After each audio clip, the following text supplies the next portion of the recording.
Thanks very much for coming here this evening.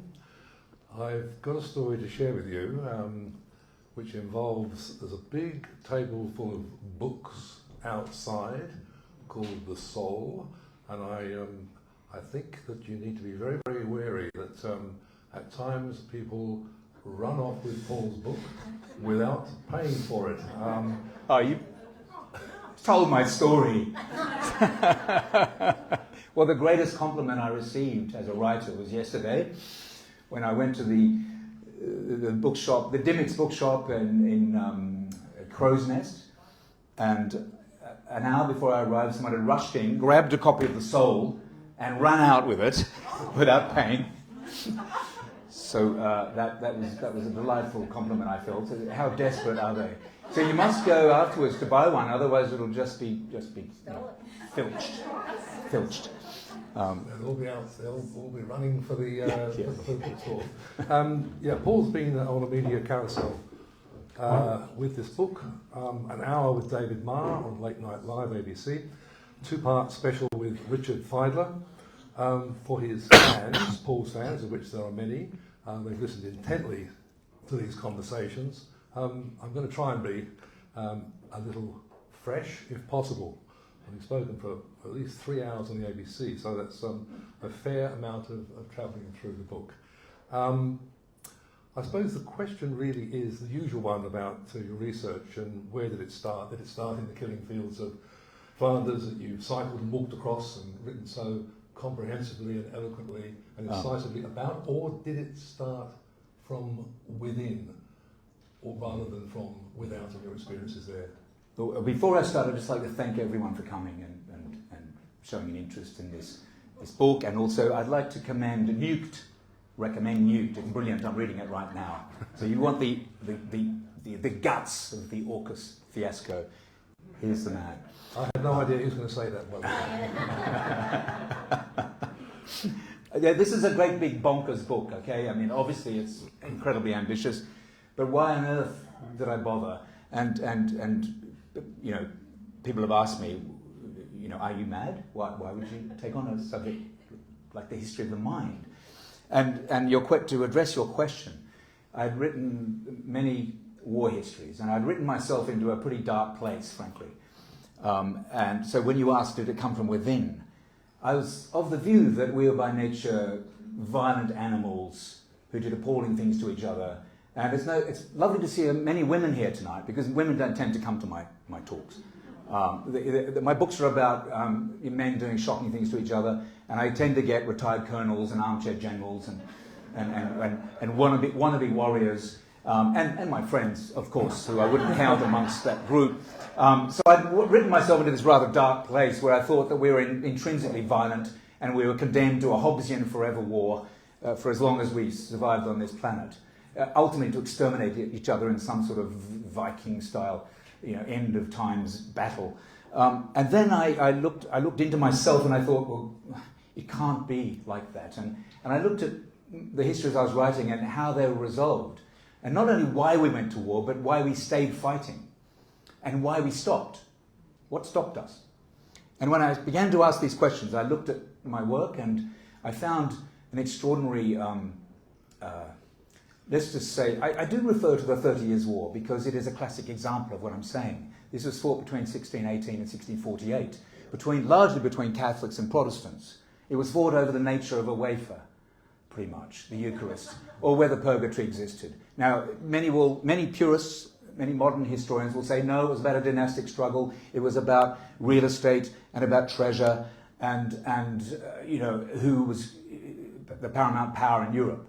But essentially what drove it were the beliefs of the people who felt it in their sinews that the Protestant faith alone will get you to heaven, the Catholic faith, good works, will get you to heaven. And there was this, it wasn't just a theological argument, it was fought out in the streets. The Protestants damned the Catholics as cannibalizing the body of Christ. This was the Eucharist.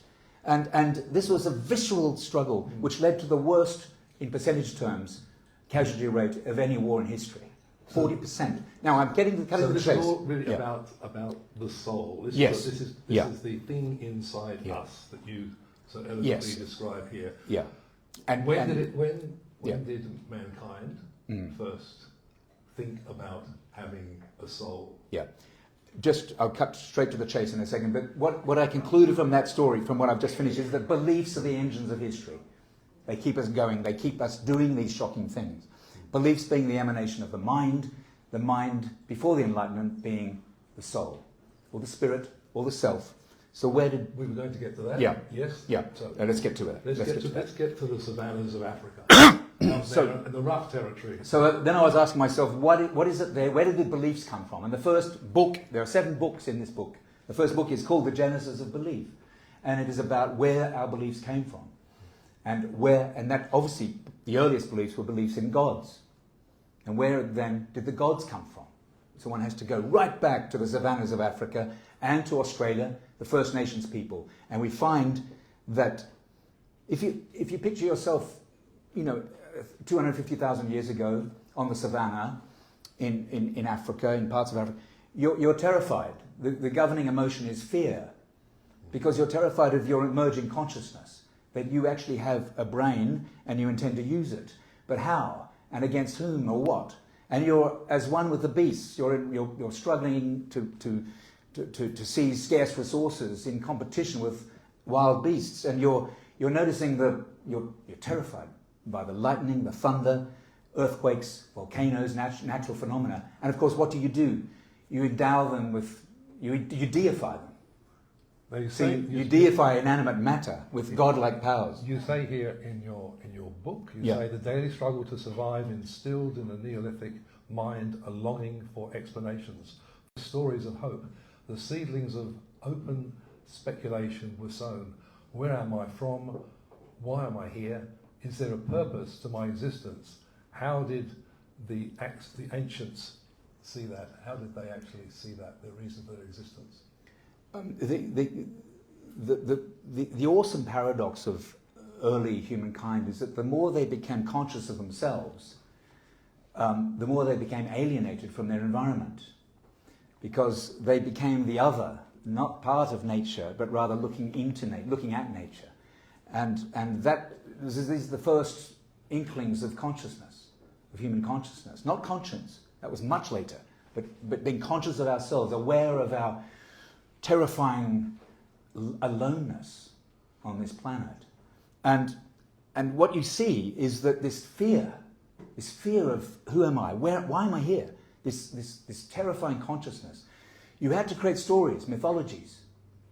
You had to endow inanimate matter with godlike powers. So hence the river gods, the sun gods, the mountain gods, the Egyptian pantheon, teeming with gods. So in other words, our fearful imaginations created the gods. They didn't create us. And I may risk alienating my Christians present by saying that our fearful imaginations created the gods. The first chapter examines this. I don't believe in a creator God as such, but we'll get to that, I'm sure. Yes, indeed. Look, we've been in the killing business as human beings for a long time. As the oldest known implement-making creatures, man has been fashioning destructive weapons for possibly millions of years, whereas conscience emerged as a social force less than 5,000 years ago. Would you say that conscience and the soul are one and the same thing? Okay, so just a slight correction. About 100,000 years ago, we fashioned the first bows and arrows, spears, axes. Yeah. And yes, 5,000 or 6,000 years in the Western tradition, the first voice of conscience was detected. In other words, the voice of right and wrong, of I should or I shouldn't. I shouldn't have that last drink. I should apologise to everyone I've upset. I should be, a nicer person. This emerged as an individual sense of self. Only a few thousand years ago. So in other words, we're in the foothills of our evolution, of our psychological evolution. And that's an astonishing thing for me, because it means that there is hope. We've got a long way to go. And the Egyptians had an interesting way of dealing with the soul as a measure of a person's worth. And I'm reading from your book here, and they wrapped it in that while everyone worshipped the sun, say during the day, when the sun went down, the pharaoh took the place of the god. So is this the beginning of what you might call the divine right of kings, and that's the way in which power was transmuted from the ethereal to the practical. Mm-hmm. The divine right of kings can be traced back to the pharaohs who, in their modesty, assumed the powers of the sun when the sun went down. The sun was personification of a god. It was real. It was a god. It existed. And so the pharaoh assumed the powers of the sun at night time. You can see the divine rights of kings and queens. You can trace it back to this tradition. I mean, even Charles III, King Charles III, was anointed with holy water from the Holy Land when he was crowned king. So there's still the traditions of these mysterious endowing royalty with divine powers is still sort of clinging on to the British crown. And we will see later on in the conversation where we go down to the use of power, the fear people have, and how it's exercised by those that wield this sort of power over the rest of it. But the book starts off with the fact that the soul is something humans invented, and that God did not create the heaven and earth because the human mind had not yet created God. Right? It's a very strong, firm statement. So what happened as a result of that? What happened as a result of there was the evolution of the mind. There was a decoupling. So the creation of the gods in our minds, the gods themselves became disembodied or dislocated from us, from our minds, and became our creators. This process obviously took thousands of years, and they became the creator God, or the God of divine intervention, which Christians and Muslims and Jews adhere to, abide by, and worship. So this process was extraordinary. But what I might say, if I can address the broader picture which you raised, is that up until the end of the Greco-Roman empires, the world was a past worshipping polytheistic society. So there were multiple gods, and we were venerating our ancestors. There was no promised land, there was no coming Messiah, and there was no one God, Allah, to deliver us from evil or deliver us from our earthly state. We were past thinking, we were venerating our ancestors, be they great warriors whom Odysseus met in the underworld. And then what I call in my book the hinge of prophecy. Over centuries we became forward-thinking monotheists, believing in one God. It starts with 12 Hebrew tribes, the scribes of the Old Testament, and the first 5 books of the Old Testament, the Pentateuch. So then you found that one God was chosen from the Canaanite pantheon, Yahweh. And Yahweh was going to promise the Jews, the Israelites, a promised land. Literally, this was a contract with Abraham. It was a covenant. And so what we saw is extraordinary shift in consciousness from past thinking ancestor worshippers to forward thinking, hopeful people hoping for the fulfillment of a prophecy, and hence the Hebraic prophets. And out of this tradition of 1,000 years of Judaism emerged, of course, Jesus Christ, the most celebrated Jew, the most well-known prophet probably in history, who decided that non-Jews were eligible, could become part of that Jesus sect, as he called it, which was a Jewish sect in the early years. And even non-circumcised men were allowed to join, because part of the proof of your Judaism and your acceptance of the covenant was circumcision. And along came St. Paul, a Jew, who said, no, non-circumcised men are eligible. The pact was in the mind, it wasn't necessary in the body or the penis. This was an extraordinary development, and it was thrashed out in great debates in the Holy Land. It's recorded in my book. So we move into the idea of a single God. We move away from all the various idolatry, and it becomes a single God, representing a person on earth very often. What happened when the Enlightenment came rattling along? Well, let's just leap forward 1,600 years.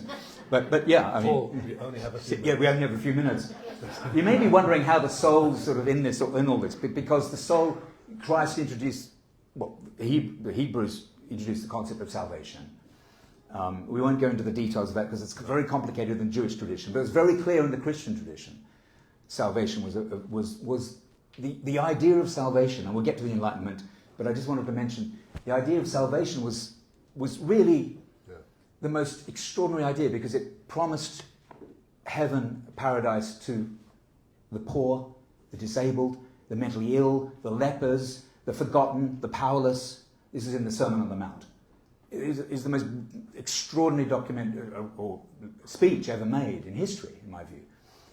And it conquered the Roman Empire. Within 300 years of Christ's birth, the Roman Empire became the Holy Roman Empire and was converted to Christianity. I mean, that is just an astonishing reality. Yes, I look at exactly. I mean, but the Enlightenment comes in here. I mean, if I can just take to this point, reading the soul, I have read a lot of it, not all of it. I can see, if I'm not mistaken, a pattern forming. Judaism is a bit of a standout because it looks like it doesn't believe in life after death. Though apparently there's some contention about that, but all the others have an avenue where deals can be done with God to save your soul. Is that correct summation? Oh yeah. I mean, the soul was commoditized. It became a. You could do deals, obviously. I mean, this was going on for hundreds of years in the Catholic Church. The whole idea of purgatory was invented to. Well, the idea of purgatory goes back to ancient Rome, but essentially in the Catholic tradition, it was too terrifying. If a newborn child died in childhood and hadn't been baptized, according to the concept of original sin, it was damned. It was going to hell. So the Catholic Church, in its wisdom, and those who hadn't been baptized or those who had been not saints but not sinners, not mortal sinners, but had a kind of halfway place, they were eligible for purgatory, which gave you essentially 500, 1,000 years of burning, purification by fire. And as you burnt, you were hoping that your soul was being cleansed and you would ascend to heaven. This was a very, very real concept in pre-Reformation. And this whole notion of being able to negotiate a deal, if you like. So, I mean, if you look at, I want to take you away from Catholicism. Not that I want to stop you in full flight there, Paul. No, it's a pleasure to be stopped in full flight. More people should do it. I recommend it.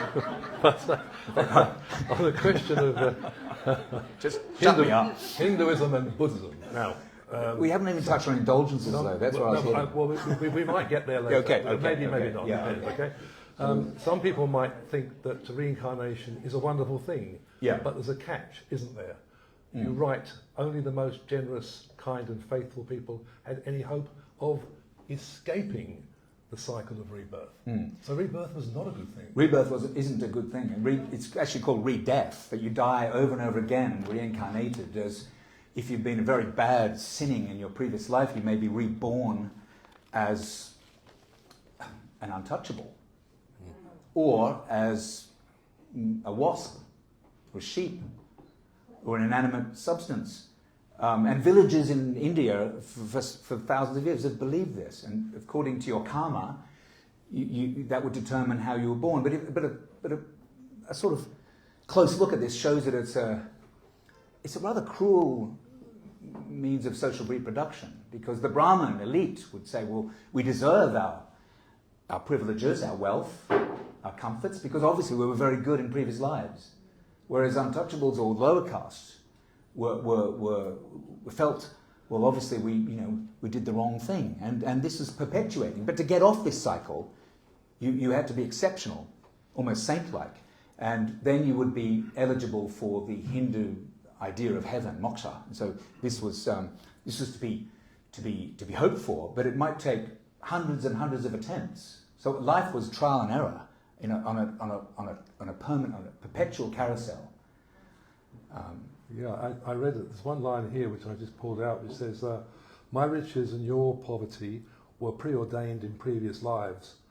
Runs the upper caste logic. Therefore, I deserve my yacht and country estate, while you're to blame for your hovel. In short, you had it coming.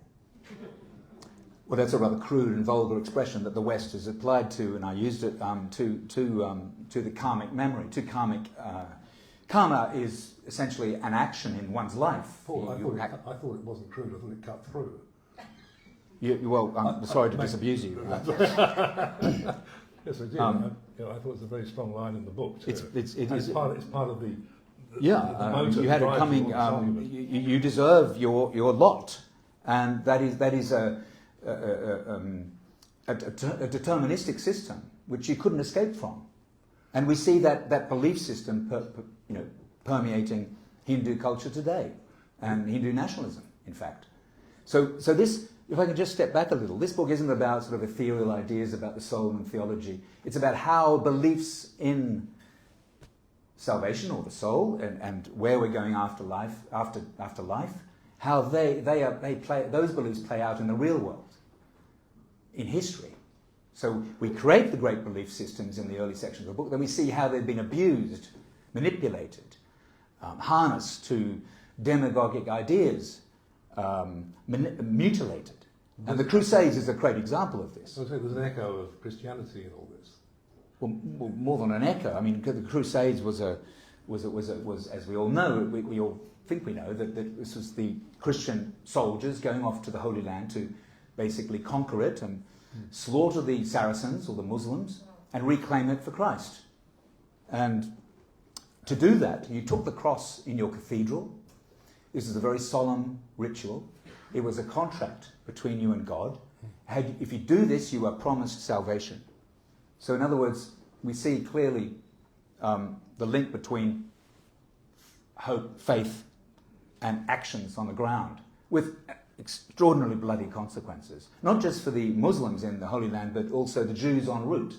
This is the first real example of mass pogroms against the Jews in the medieval era.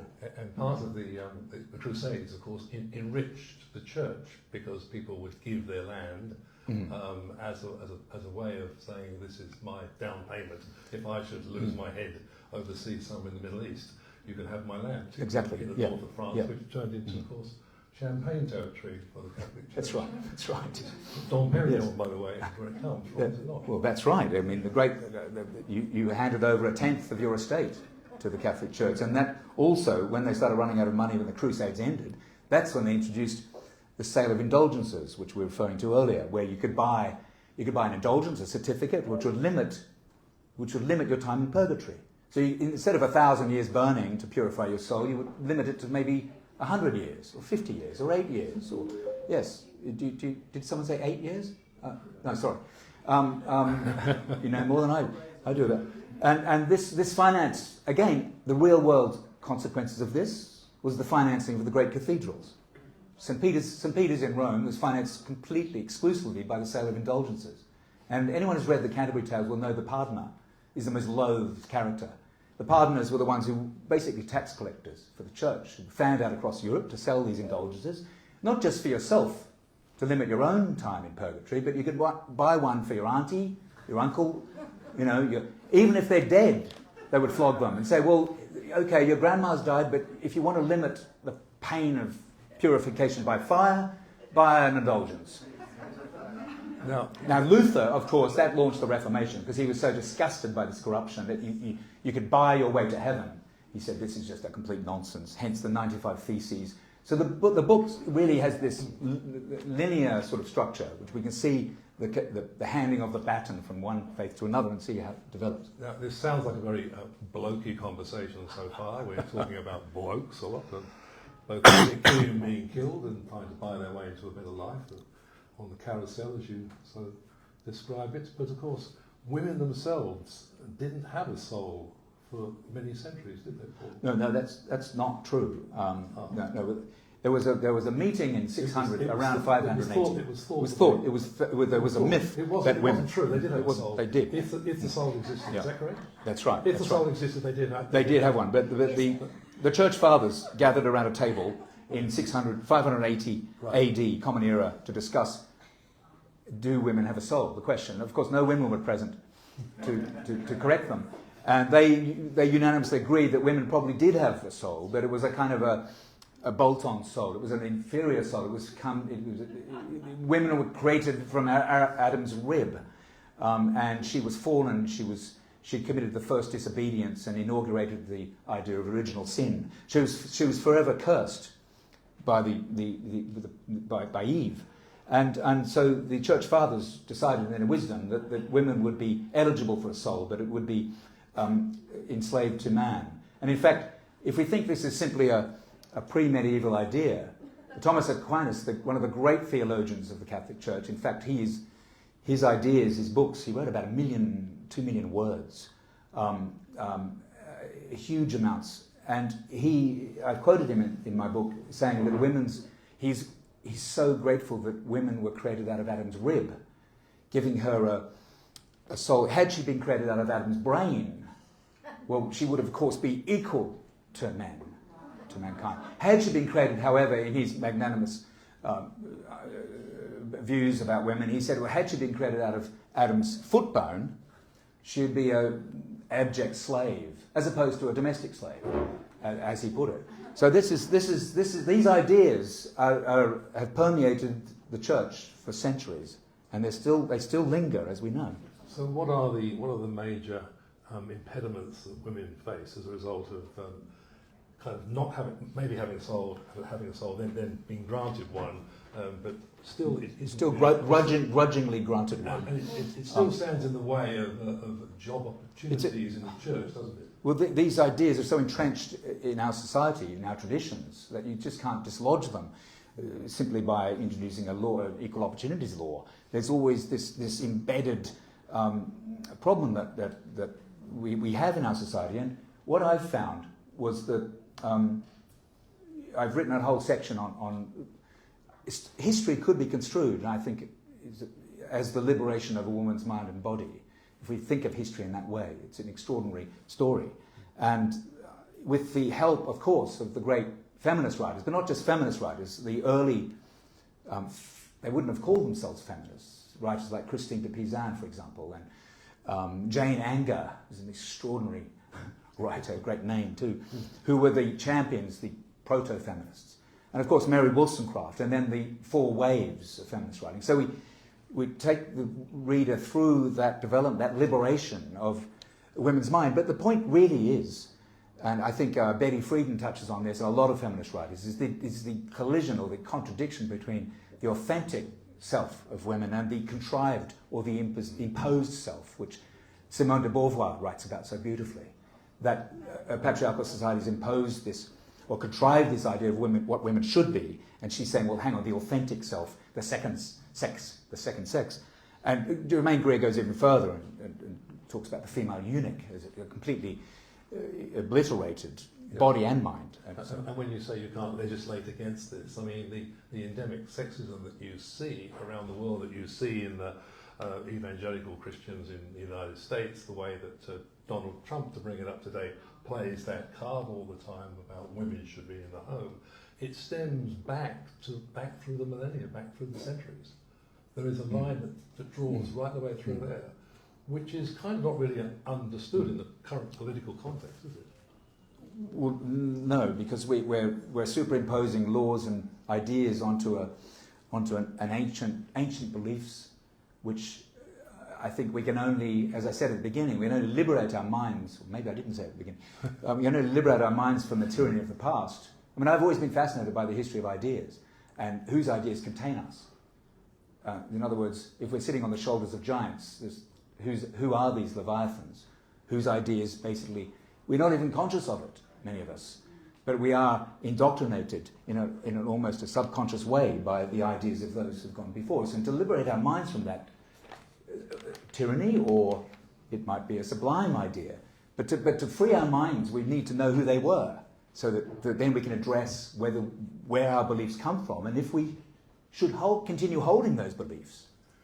And in your sense of beliefs, so we transcend from one religion to another, from a religious past to a political religion, if you like. Yeah. And you see great similarities in the use of the power of persuasion in looking at those particular. It's a great segue to the 20th century, because we see the end of the 19th century, the four horsemen of the secular apocalypse, Darwin, Freud, Nietzsche and Marx, who basically killed off God together. And Nietzsche wrote, God is dead. Marx obviously believed religion was the opiate of the masses and not to be taken seriously, not to even be addressed.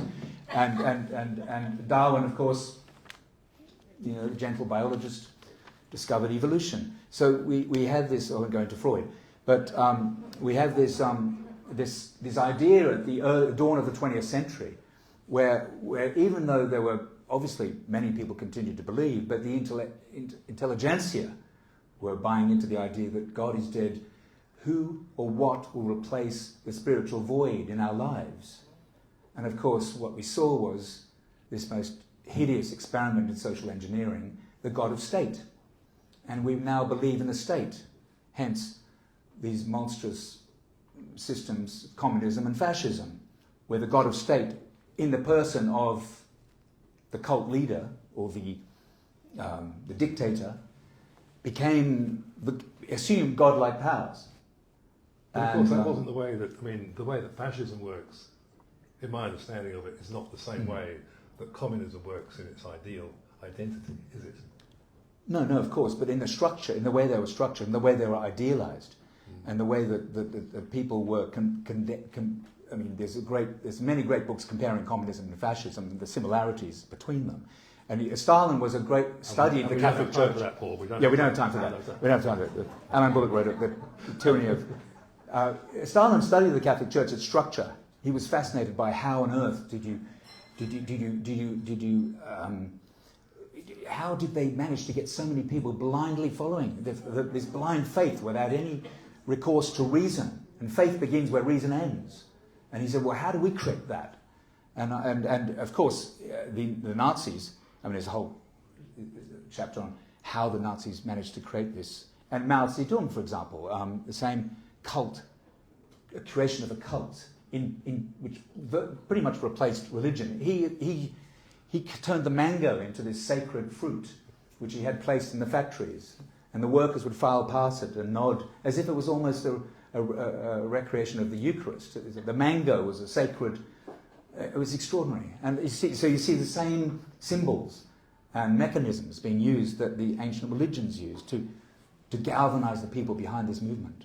So is there a religion of modern day Chicago economic theory, laissez-faire capitalism, supply side economics, where people believe in something just for the sake of hanging on to it? It's their raison d'etre. It's a thing that they think defines them, if you like. It defines the modern society. Liberal. Yeah.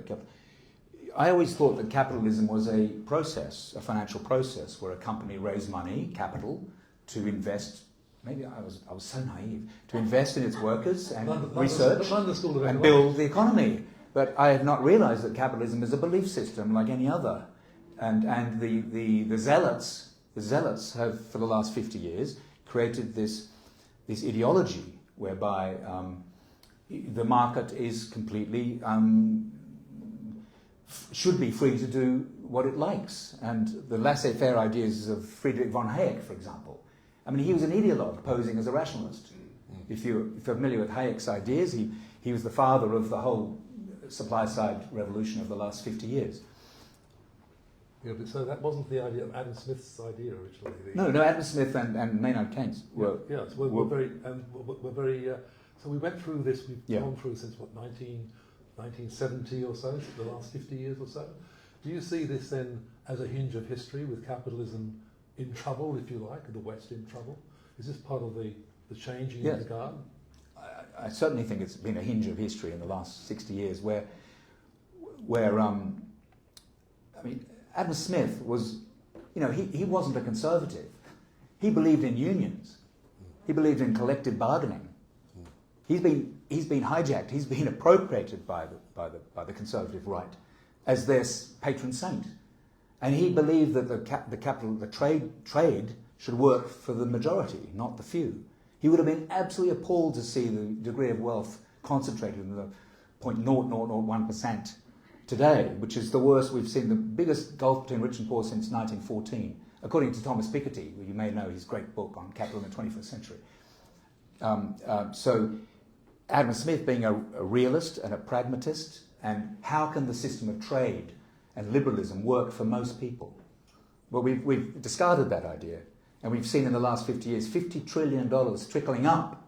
A trickle-down idea was that you reduce taxes, you reduce regulations, and the companies will invest in their people, invest in the economy. It would free up capital to invest in the economy. That didn't happen. That didn't happen because it was returned to the employer as massive share bonuses, as massive share buybacks, and as huge salaries and huge bonuses. So the studies from recent studies have shown how much has actually trickled up into the hands of the capital-owning classes. So this is not a Marxist argument. This is about an ideology. So would it be true then to generally say then that what we see is the buying indulgences, the way that the Catholic Church or the churches got rich, we're actually seeing it now in a similar way, that money is flowing uphill instead of going down?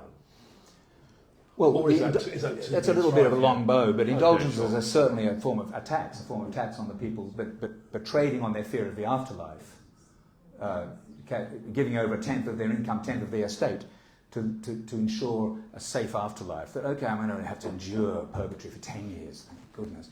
But a very different, I mean, capital is, of course, if it's not regulated, you see, obviously, the monopolistic power structures being created, and so that needs to be regulated, obviously, But von Hayek was against that. He believed in the total free market. And if you believe in the total free market, I can see some of my friends smiling, scratching their chins in disagreement. But if you believe in a pure free market, then you will nod as a snake oil salesman flogs you with a dodgy insurance policy. You will cheer when you see you will think, well, that's free. That's the free market in action. You will clap your hands when you see taxes being reduced for the rich and the poor being treated abysmally. I mean, you will applaud the complete deregulation of the economy, with shocking consequences, as we've seen in Britain. Now, Paul, in this book, I see you. I might be wrong, and I've not asked this question before. Yeah. It's like a journey that you've gone on in this book. What happened at the end when you'd finished it and you were sitting there distilling the essence of this extraordinary journey through 800 pages? What went through your mind? I know you probably thought, thank Christ that's finished, but apart from that... I think thank Buddha and thank Vishnu. Was there anything at the end that you... There were lots of people to thank. That you distilled? Well, I pushed send and I went to Hitler. And lay on a rock for 2 weeks. Sat on a rock. What did I feel? I realised I had to cut a lot of it. It was I wrote the first draft was a bit longer, but essentially I emerged from it, and I know this may sound slightly bizarre, but I emerged from it optimistic and hopeful about the world, and I felt in my own heart that if you look at the history of humankind, we found a way. We found a way to deal with the horrific things we do to each other. Whether it's all positive, because at the end you do actually write your, if I can get this right, great grandchild. In 2499, whatever it was, yeah. And you hold out hope for the future, don't you? Well, if you look, if the world was as bleak as Hobbes describes it, that we're in a forever war. We're just doomed to bash each other's brains out forever, on and on and on, unless a tyrant or a system stops us and restrains us. That's just not true. If that were true, then we would have done so, because democracy isn't controlled by a tyrant, not yet. Well, that would gainsay the whole definition of democracy. So, in other words, we found a way. After terrible things have happened, we've found a way to cooperate. Look at all the international institutions, organisations that were set up after World War II.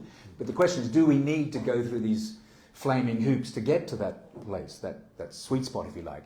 You look at the 1990s. In the 1990s, there were 122 democracies, thereabouts, or aspiring democracies, hopeful societies. In 1900, there were none. Not a single democracy, with the possible exception of Australia and New Zealand, who were about to extend votes to white women. So, in other words, the 20th century saw this messy system which everyone gets frustrated by and impatient with, triumphing over fascism, communism, kleptocracy. How many ocracies do we want to go on through? It prevailed. As Churchill said, the worst possible system except for all the rest, but I think it's more the best possible system in the worst situations. And it prevailed. So that gives me an immense source of hope. Japan, after centuries of dictatorship and feudalism, became a democracy with very encouraging results. Yeah. South Africa, of course. South Africa ditching this white supremacist government and installing a democracy, which with encouraging results. Although, it's got a lot of teething problems. Yeah, and that wouldn't any society, having gone through what South Africa had gone through for the previous hundreds of years under colonial control. The fact that you're writing a letter that's going to be read in hundreds of years' time, to the casual observer like me, strikes me that you actually think there will be people around to read it. Well, I hope they'll be around to read my book. Okay, that's fine. I'll find it in some grubby attic, with worms creeping through it. But it would have been stolen. Sorry? It would have been stolen. Well, let's hope it'll be stolen, yes. The stolen copy will show up. But yes, it'll be on some sort of artificially intelligent platform of some sort. But there we are. Paul, thank you very much for Thanks. a very enjoyable conversation. As far as I was concerned, I hope that the audience enjoyed it. Yeah. Absolutely excellent. Cheers. Thanks very much. Cheers, mate. Thank you.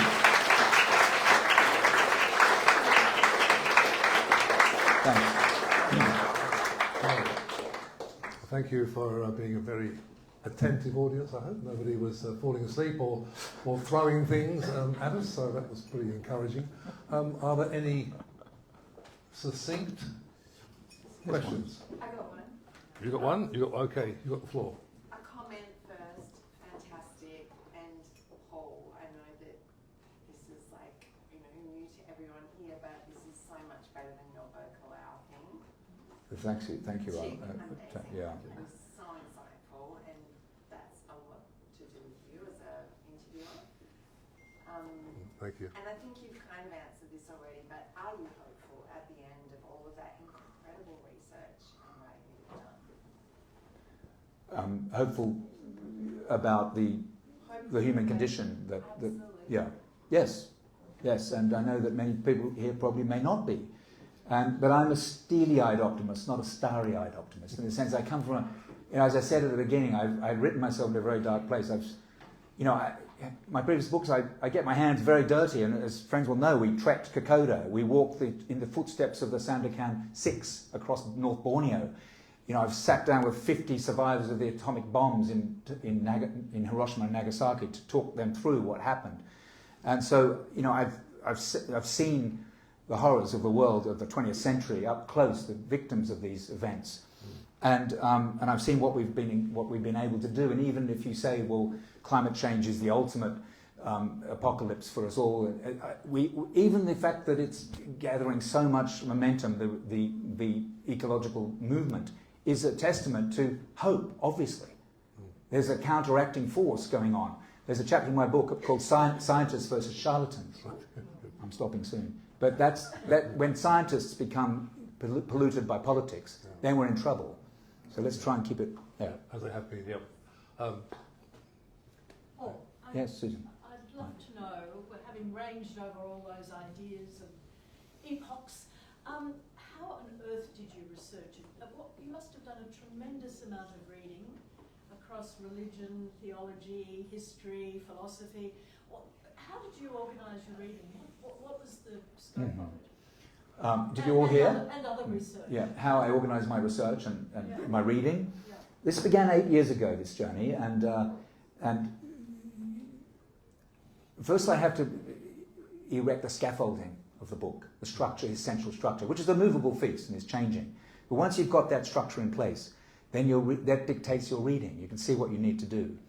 And the structure of the book, which will answer your question to a certain extent, is there's 9 books, and we go through the genesis of belief, we go through the Roman and Greek era, ancient Egyptians, we come to the great monotheisms, that section is called the hinge of prophecy, and I'll go on and on, but the mind in revolt, to the great epoch of revolution, and onwards through time. But it's thematically organized as well. Now, once you've got that structure in place, you know really what you really have to read. So I narrowed it down to a short list of hundreds and hundreds of books. And then having done that, I employed 2 researchers, my top students at Sciences Po. And one was a Lithuanian guy, and one was a French woman. And they fanned out. I gave them lists of things to find. So I started my reading. I had to read the classics. So we had to read Plato, not all, but the Timaeus, the Apology, the Republic, and a couple of other dialogues. So that's an example. To do the chapter on the Republic, on Plato, that was essential. Okay, and on Socrates. Yeah. Great. Good. Thanks. That's enough. That's a perfect answer. Yeah, but that hopefully answers and touches on your question. Somebody else. I mean, because thanks for cutting me off. Lady in the red. About time. The woman in red. Sorry. The lady in the red. Oh, was somebody else? A quick question. I found it very insightful to hear about the story of the mind. I'm a cognitive scientist, and my question to you is, does this help us reflect on our beliefs? And does this give us tools or ways by which we can actually change our beliefs? The lady is a cognitive scientist, and the question was, does this help you? Does this help us reflect upon our beliefs? And does this give us tools, ways of changing our beliefs? Yes?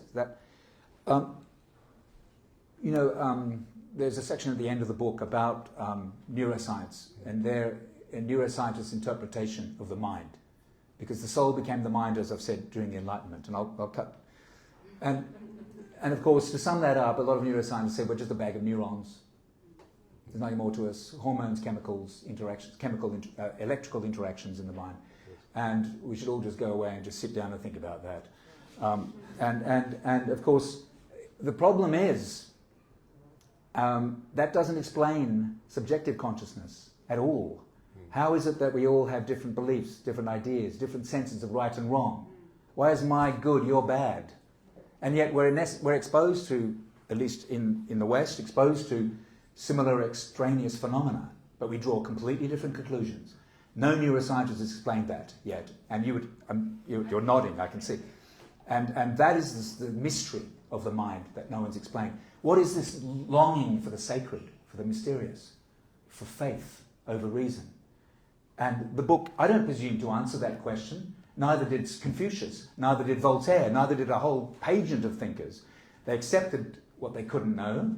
I'm not comparing myself with them. I'm simply saying I've written the book and I don't have the answers. But what I do, and I'll just finish, what I have done is to show how different cultures and societies have interpreted the soul or the mind over time. And I use the two, mind and soul, synonymously. And you make up your own mind about, pardon the pun. You make up your own mind. Up your own mind. What do you think? And you therefore can use this book as a tool for understanding our beliefs and perhaps changing them.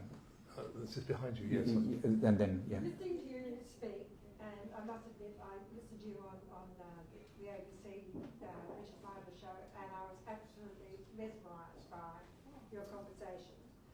Thanks. But I just wonder, in what you have been saying, how typically we look at the current and the Donald Trump phenomena, and is he just another demigod or I mean, he's in a long tradition of Machiavellian characters who, and I wouldn't even dignify him as a conscious Machiavellian, but I would say that someone who understands the power of belief and how to seize it. See, people will say that no, and it's been said many times, history is about power struggles, the will to power, but the leaders in power, they will never shore up that power without exploiting the sincerely held beliefs of the people. but that cult.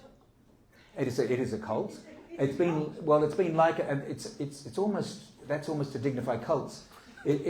I think the best analogy of the Trump and the MAGA phenomenon is World Championship Wrestling, which is a very good one because you never know what is real and what is not, and so the joke is on us. They can deliver the punchline whenever they like. And we're still guessing, hey, he said he's going to be a dictator on day one. Well, it's entertainment. Well, it's entertainment, but then, hang on, then so was the beer hall rants from the Nazis. That was kind of entertainment until they realised, actually, hang on, they're in power now, and the joke's on us. I'm not comparing the Trump phenomenon with the Nazis. I'm simply saying that the power structures exploiting the beliefs of the people is the point, and that's why the book is looking at beliefs and how they have been exploited. Machiavelli made this very clear in The Prince. Yeah, thanks, Paul. Oh, sorry. I got the impression you wanted to hear about Machiavelli in The Prince. No, I love Machiavelli in The Prince. Yeah, yes. Oh, well, Just thank you. because you've told everybody else. It's Well, thank you. She's bought the book twice. You've denied 2 thieves their copies. I need to get a Okay. refund. So, okay. After writing this book, what is the biggest misconception you had about humankind that was demystified for you? Going through all of this history, comparing it from different corners of the world, in terms of what humankind you thought had certain characteristics, but was just demystified over reviewing all of this history. So the question is, thank you very much for the question. I'm glad I got a little time to repeat it so I can gather my thoughts, because it's a tough question. But what misconceptions, through my research and the process of writing the book, were demystified by my book, by the work that I've done? And I had all sorts of misconceptions about the power of belief, about the power of faith. And me personally, it wasn't so much a misconception, but a misunderstanding of many of the belief systems that the book engages with, and just how they've over time. A classic example is the way that the Apostolic Church, the early Christian Church, had this beautifully simple idea of salvation, and it was encapsulated by the Sermon on the Mount, and any Christians present will understand the power of that moment in Christian history. And then the extent to which that was, what's the word? The word that came to mind was mutilated, but transformed, forged into something completely different to what Christ was preaching, in the service of power and a vast theological structure. I was demystified by that. I hadn't realised the extent to which the Catholic Church, pretty much up to the Reformation, how divorced from the Apostolic Church it had become, not just through the sale of indulgences, but all kinds of impositions. I mean, the people couldn't read the Bible in the vernacular. It hadn't been translated. So they were just believing what their local priest told them. The moment the Bible said, technology obviously plays a part here, which I do touch upon. We haven't talked about that, but the technological revolution of the Gutenberg Bible gave people the chance to read it in the vernacular, in their own tongue, which transformed their beliefs. And they suddenly said, well, the priest is selling me a lie. That's not what Christ said at all. Yeah. And Christ's words have been mutilated and misappropriated throughout history. That's one of the great misconceptions, but demystified my understanding of that process. That's probably the greatest. Thank you. Next one. Up back. Yep. You said earlier on that you started this process being in quite a dark place from the previous, the research you've done on previous books, but by the time you finished that 8-year process, you were feeling quite optimistic. To what extent did that come through the research that you did, or did you have a glimmer at the time you started this about what your journey would be and how you would get there, whether you had a thesis that you wanted to prove, to explore along the way? Thanks. Everyone heard the question as I did. So I had a glimmer.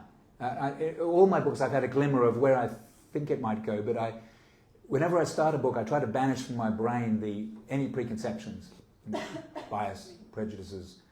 But of course, it's impossible to do that. You have ideas which linger, and I have to admit there was a longing in me for some kind of deliverance from the place I'd written myself into. Okay? So it has been personally a psychological sense of liberation, frankly. Because it showed me the great expanse of time in history where we're at peace with each other. Historians like me latch onto wars. People want to read about wars. You know, the First World War, many people found it immensely exciting. You know, and there's a whole, and I'm not that kind of war historian. My books, if you read them, you'll see that it's really about the human condition in extreme situations. And they're, in many cases, anti-war. But what I felt was that can't be it. And I refer to Hobbes. And this forever, there's a chapter on Hobbes, for those who, you can alight on at any point in this book and pick up on a thinker or a believer and a theologian. And the book completely, touching on your point of misconceptions, showed me that Hobbes was wrong. That we're not doomed to this forever war. And that it gave me a great sense of hope. And that was a journey of discovery. But again, also many of the thinkers I've covered here gave me a great sense of hope. Spinoza, an extraordinary mind who was thrown out of Orthodox Jewish faith that he was raised in, literally turfed onto the street in Amsterdam for daring to suggest that the Hebrew prophets were peddling fantasies, fairy tales, and daring to suggest that the chosen people weren't chosen, they were just ordinary people like the rest of us. And contriving, or not contriving, but developing an entirely new moral universe in parallel with the great religions. So it was really a journey of discovery, which was immensely hopeful. And I mean, I could talk about many others, but there's just two examples where hope came through. Not a sentimental, naive hope, but a rich, strong hope for our species. Up the back, yep. Yeah, fantastic. I loved the talk and the way that you expose the sort of idea of beliefs then changing and morphing as people come with new theories and ideas. One of the things I didn't hear you talk about, maybe it's in the book, I haven't read it yet, sorry, is the power of wanting to belong, tribes and things like that, because that, as far as I understand the reading about cults in particular, can actually change people's beliefs because they want to belong into part of it. And it takes a very strong person to actually come out and challenge some of those because it ostracises you from the society. Have you came across that through your work? Yes, certainly, and I like the way you put it. You know, a new prophet comes along and transforms people's beliefs, but draws on the tradition that existed prior to that. The classic example is Muhammad, and yes, the concept of belonging and your beliefs being transformed by that or being driven by that is a theme of the book, and the early Native American and indigenous Australian tribes,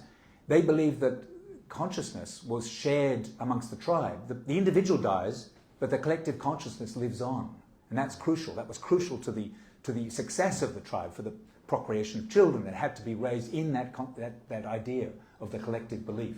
That was the idea in The Road Less Travelled, right? Which is again that sort of idea that God is a collective consciousness. Yeah, well, exactly, and that is the central theme of the book. Muhammad united the Arab tribes around the idea of Allah and the prophecies that he had received from the Archangel Gabriel and the night of power, which was the dawn of Islam, and this extraordinary vision that he had of God, he drew on what he called the people of the book, in other words, the Christians and the Jews, and Jesus is a minor prophet in the Quran. The Virgin Mary is venerated in Islam. And he united, therefore, the people. And he described himself as the seal of the prophet, the last prophet, which obviously didn't do him any favours with Christians and Jews. But there we are. That's one extraordinary, big example in the book. Yeah. Okay, thanks very much. Thanks very much, Paul Hand. Thank you. For Thank you, Andrew. an extraordinary explanation of a really wonderful book. Thanks very much. And I recommend that you make